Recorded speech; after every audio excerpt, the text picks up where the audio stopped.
Last के 2 videos में हमने सीखा फंडामेंटल्स ऑफ आर्ट क्या होते हैं, लेकिन उनको यूटिलाइज करने का बेस्ट मेथड या कुछ बेटर वेज क्या हैं, इन्हीं को हम सीखते हैं कॉम्पोजिशन में। हाय गाइस, मेरा नाम है तरुण और आज के इस वीडियो में सीखेंगे कॉम्पोजिशन।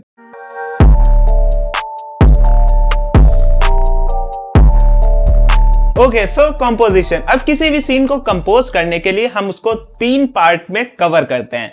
पहला होता है फोकल एलिमेंट चूज करना, दूसरा होता है उसको एक स्ट्रक्चर में फिट करना और थर्ड होता है बैलेंस क्रिएट करना।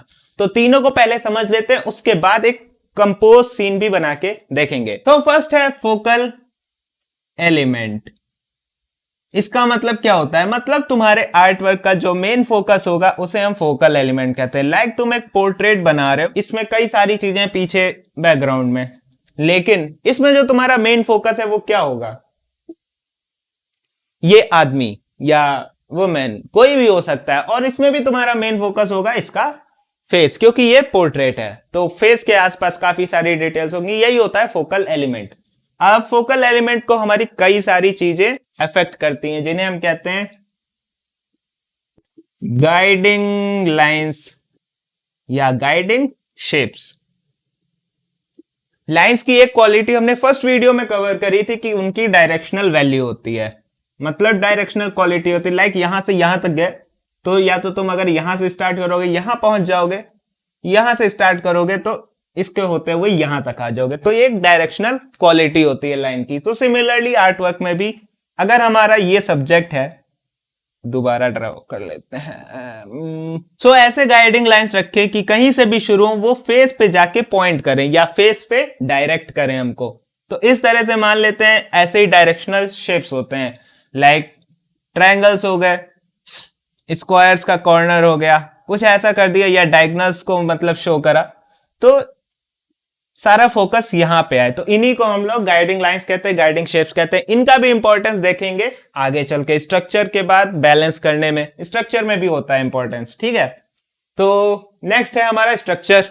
बोर्ड साफ कर लेते हैं। ओके, सो हमने अपना फोकल एलिमेंट सेलेक्ट कर लिया, लेकिन उसको एक स्ट्रक्चर में फिट करना है। लेकिन स्ट्रक्चर होता क्या है? Organisation of elements based on a rule. अब ये देखो कुछ रूल्स लिख रखे हैं, एक एक करके सबको समझ लेते हैं।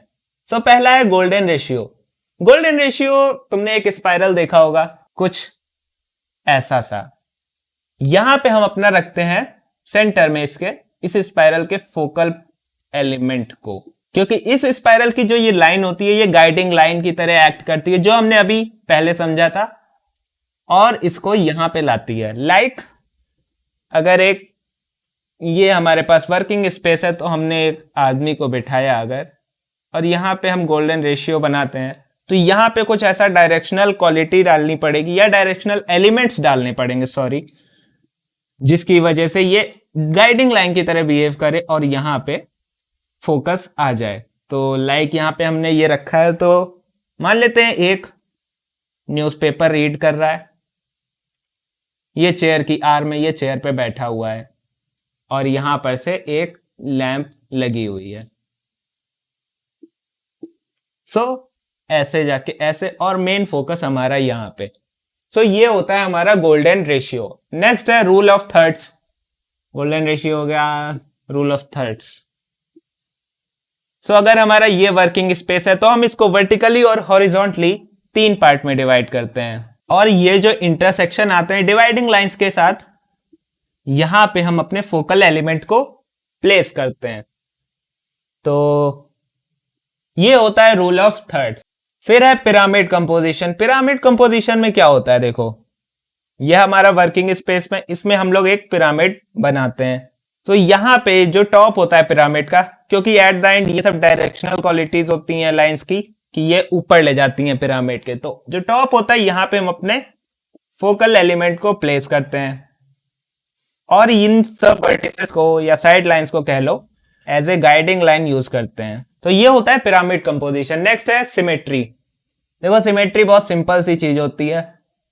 तुम्हारा स्पेस है, तुमने हाफ में डिवाइड किया, सब्जेक्ट रखा, जितना लेफ्ट में उतना राइट में, मतलब जैसा सिमिलर होता है लेफ्ट और right, similar left similar right.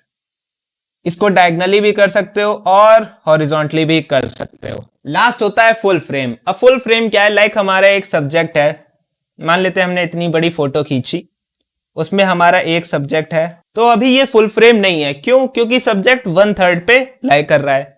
लेकिन इसको फुल फ्रेम कैसे कर सकते हैं? इसी चीज को हम इतना क्रॉप कर दें।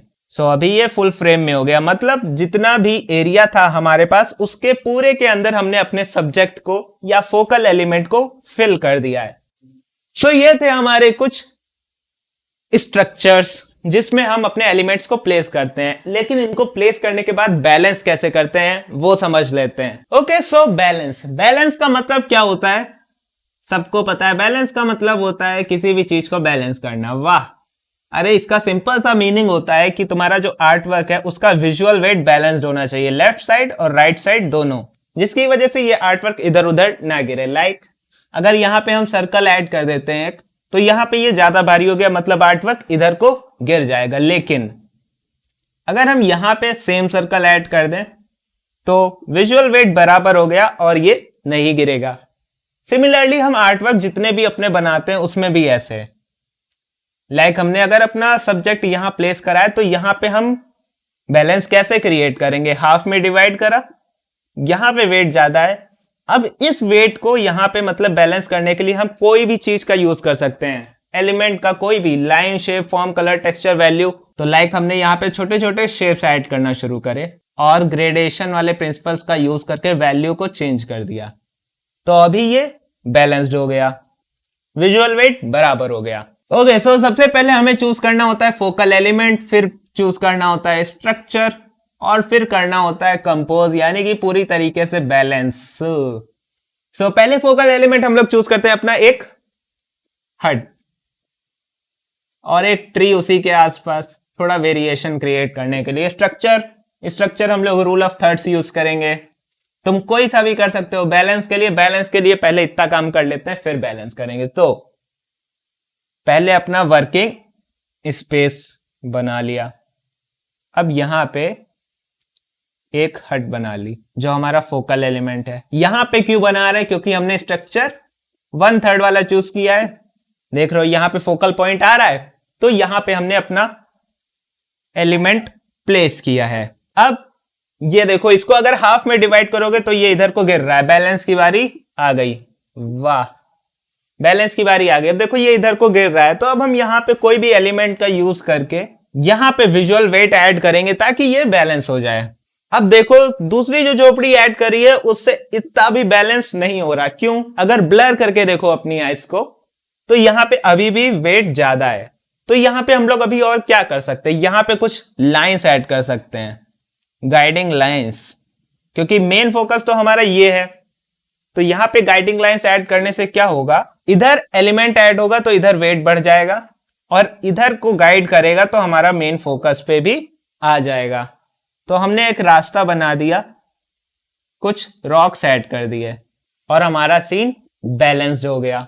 सो ऐसे बनाते हैं हम एक कंपोज सीन को। अब तुम इसमें कोई और चीजें ऐड करना चाहो तो वो भी कर सकते हो। लाइक स्काई में तुम थोड़ा वेरिएशन ला सकते हो, यहां पे डार्क कर दो तो यहां पे भी डार्क कर दो, तो ऐसे दोनों वेट बैलेंस्ड हो जाएंगे। सो ये था कॉम्पोजिशन। आई होप तुमको चीजें समझ में आई होंगी और कोई भी डाउट हो तो कमेंट सेक्शन में पूछ लेना। See you in the next video, तब तक के लिए कीप लर्निंग, बाय बाय।